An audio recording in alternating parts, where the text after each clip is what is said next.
बाबामा पर ल अनि मलाई खाँदैन जङ्गल अवस्था अनि खाओस् फुपूलाई खाओस् ए अनि फुपूलाई खाओस् भने चाहिँ किन पछि आएको त लु जाऊ जाउँ छोरी फुपूले पिट्ने अरे हौ सिर्कुनाले अनि म पिट्न मन पर्यो नि त मलाई अरे यसो गर्नु हुँदैन यसो गर्न मन पर्यो त म त क्या त गान्तोकमा के पो भन्थ्यो यसले तपाईँले के पो भन्दा बिर्सेँ हौ म त ए छुच्ची भन्दा ए काली ए छुच्ची केटी भन्दा ए छुच्ची केटी भन्थ्यो माइली फुपू छुच्ची केटी भन्थ्यो होइन लु नानी बाई बाई छुच्ची को छुच्ची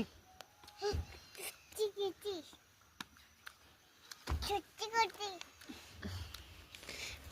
छ्या नानी यसो नगर लुजुम गरेन गाडीमा जाउँ हिँड न हौ